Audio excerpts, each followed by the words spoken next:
प्रसाद मिल जाए, कुछ हमारा भी भला हो जाए।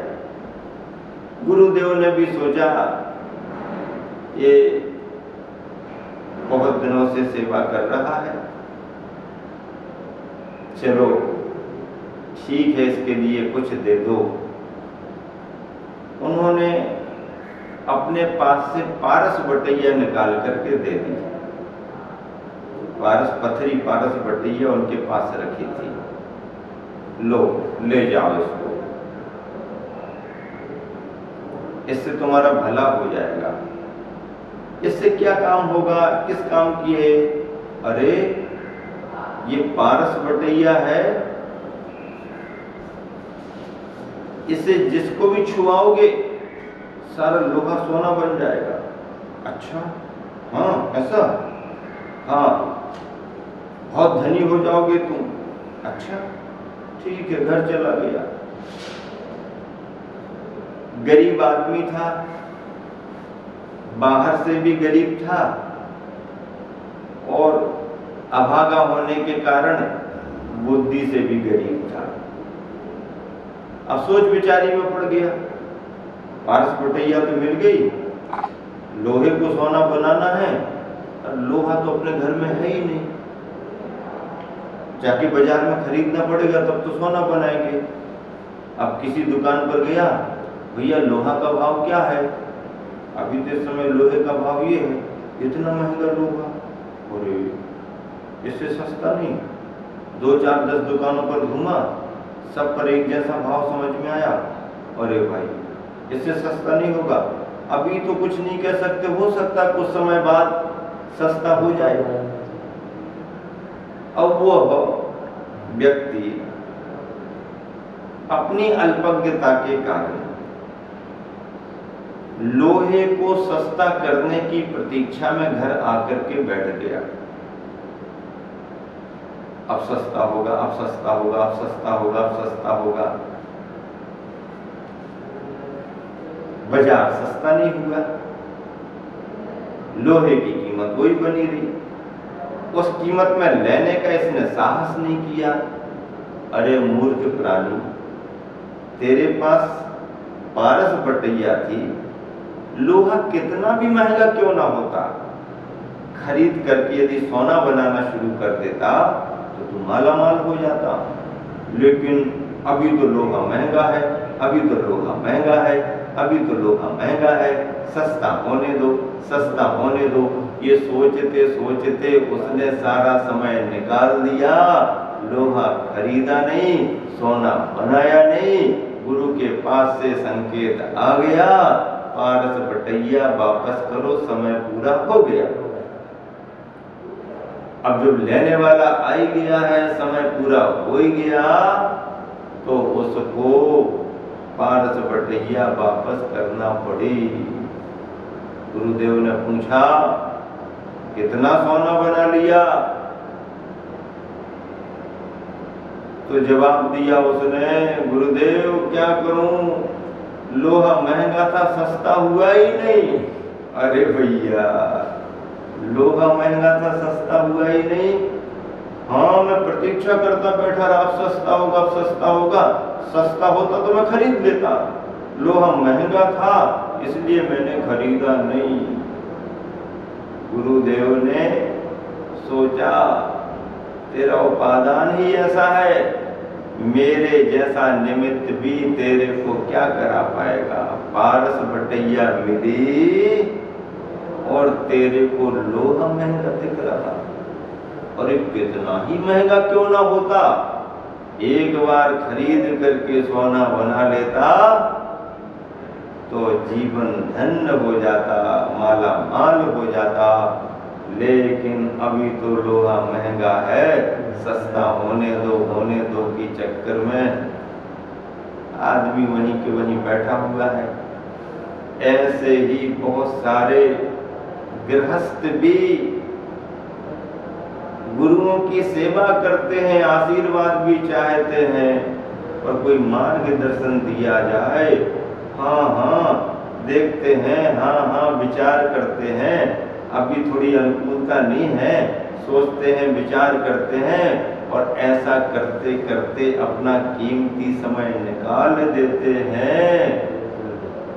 समय पूरा हो जाता है, बुलावा आ जाता है, पारस बटैया वापस करो। कितना बड़ा धोखा हो गया। गुरु के उद्देश्य को ही नहीं समझा, पारस बटैया के महत्व को ही नहीं समझा, और ऐसे ही बेशकीमती अपना धन अपनी अज्ञानता के कारण गंवा दिया। बंधुओं, जीवन बड़ा कीमती है और इस कीमती जीवन को और ज्यादा कीमती बनाने के लिए हमें अपने विवेक का उपयोग करना जरूरी है। गुरु से प्राप्त संकेतों का उपयोग करना जरूरी है। गुरु ही होते हैं। पारस बटैया यदि लोहे को सोना बना भी दे तो बना दे, व्यक्ति बाहर से माला माल हो जाएगा, लेकिन गुरु का सानिध्य पाकर, गुरु के चरणों का स्पर्श पाकर यदि किसी भव्यात्मा ने अपने जीवन को स्वर्णिम बनाया है तो उसका जीवन धन्य धन्य हो जाता है। उसका जीवन केवल कीमती ही नहीं होता है बल्कि सर्वोपयोगी हो जाता है, सब तरफ उसका उपयोग होता है और वह स्वयं अपनी सारी शक्तियों का उपयोग करने लगता है। धरा पर गुरुओं की संख्या बहुत कम होती है, लेकिन एक एक गुरु भी अनगिन असंख्य भव्यात्माओं को भी तार देते हैं, पार लगा देते हैं, उनके जीवन को कीमती और स्वर्णिम बना देते हैं। ऐसे गुरुओं की महिमा बार बार गाई जाती है और इसलिए कहा जाता है उजाले में हैं, उजाला करते हैं गुरु को बंधु। उजाले में हैं, उजाला करते हैं गुरु को बंधु। गुरु का जीवन स्वयं प्रकाशमय है। क्या चंदा, क्या सूरज, क्या विद्युत उजाला दे पाएंगे? गुरु जहां विराजमान होते हैं उनका जीवन उनके आभा मंडल के साथ में प्रकाशमान रहता है, कांतिमान रहता है। स्वयं वह प्रकाश की मूर्ति है और फिर जहां भी जाते हैं वहां उजाला बिखेरते रहते हैं, वहां प्रकाश करते रहते हैं, वहां पथ प्रदर्शन करते रहते हैं, भव्यात्माओं का मार्गदर्शन करते रहते हैं। तो उजाले में हैं, उजाला करते हैं गुरु को बंधु। जिस समय मैंने गुरुदेव के चरणों में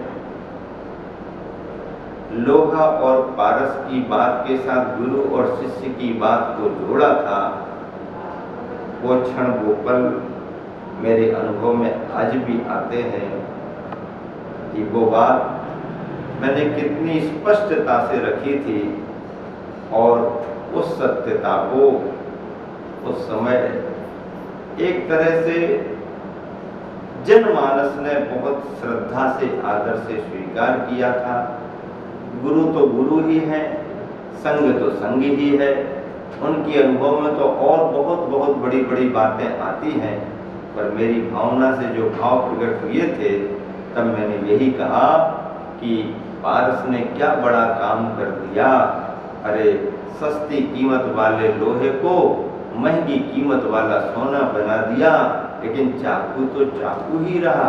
हमारे गुरुदेव ऐसे वैसे पारस नहीं है, ये ऐसे पारस हैं। हमारे गुरुदेव ऐसे पारस हैं, धरा पर रहने वाले गुरुदेव ऐसे पारस हैं जो लोहे को केवल कीमती धातु स्वर्ण के रूप में ही नहीं बदलते, बल्कि उसके स्वभाव को भी बदल देते हैं। चाकू को, छड़ी को छतरी बना देते हैं और सभी को छाया प्रदान कर देते हैं।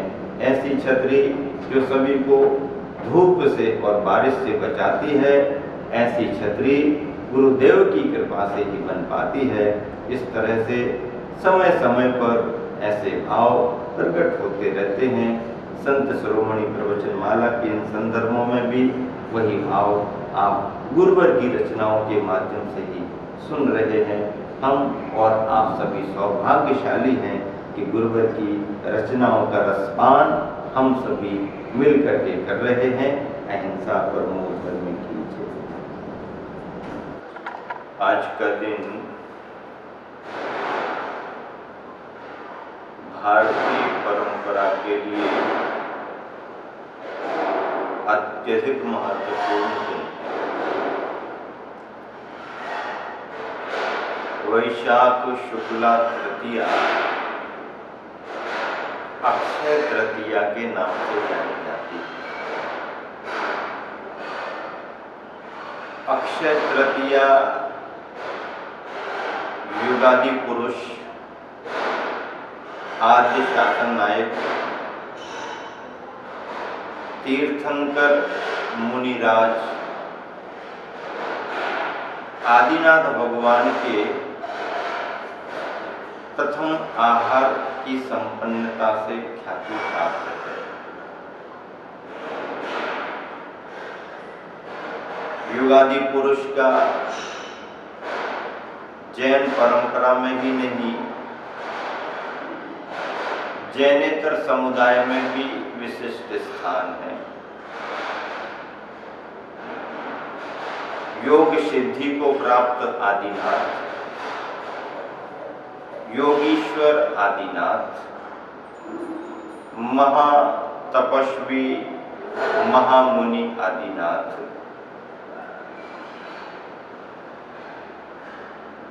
अपनी दुर्धर तपस्या के कारण संसार भर में ख्याति प्राप्त है।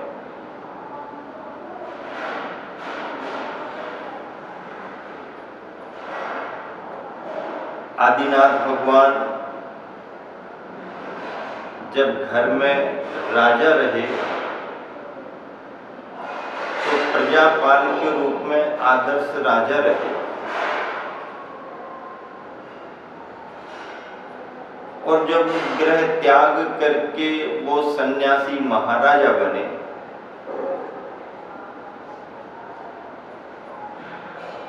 तो अपने तपस्या के कारण, अपनी साधना के कारण आदर्श महाराजा भी बने।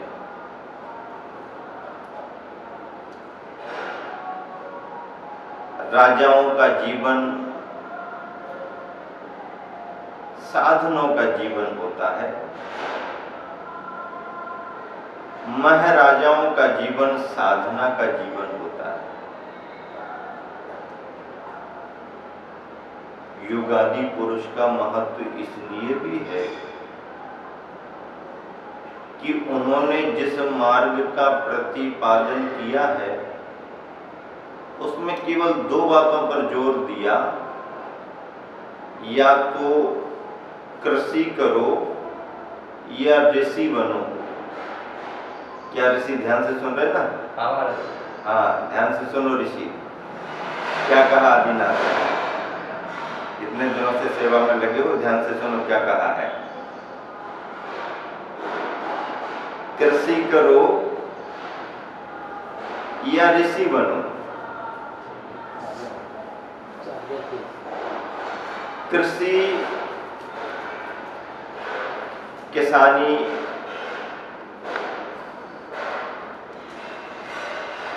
आर्थिक दृष्टि के लिए बहुत बड़ा पुरुषार्थ है। जमीन में बीजों का वपन होता है,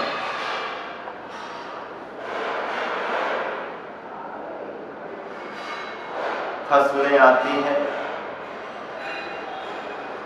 धरा धन धान्य से समृद्ध होती है, अर्थ सधता है।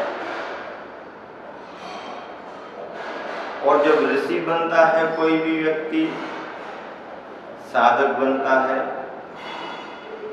श्रम करता है, साधना करता है, तो उसके उस पुरुषार्थ से परमार्थ सजता है। गृहस्थ पुरुषार्थ करता है तो अर्थ सजता है, और सन्यासी पुरुषार्थ करता है तो परमार्थ सजता है। दोनों की जरूरत है। एक अर्थोपार्जन आजीविका का साधन है, और एक आध्यात्मिक उपासना आत्म शांति का मार्ग है। परमार्थ परम कल्याण का मार्ग है।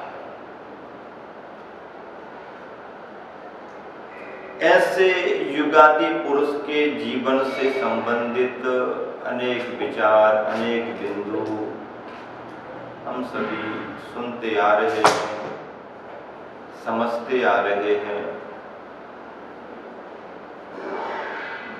और सबसे बड़ी बात यह है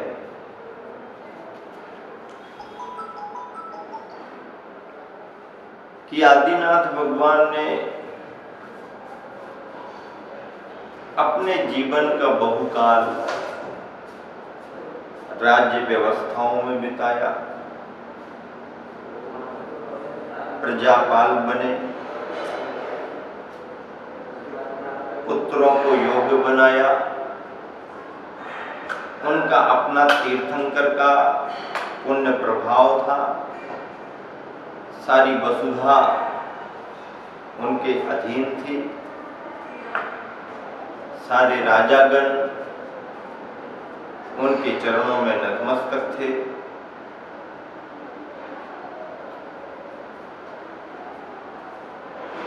और जीवन बिताते हुए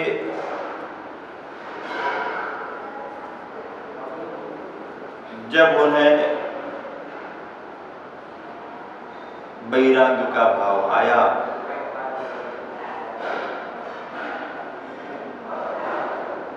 तब सुयोग पुत्रों में भरत बाहुबली के लिए अलग अलग राज्य सौंप कर उन्होंने निर्ग्रंथ मुनि मुद्रा धारण करके मुक्ति का मार्ग प्रशस्त किया।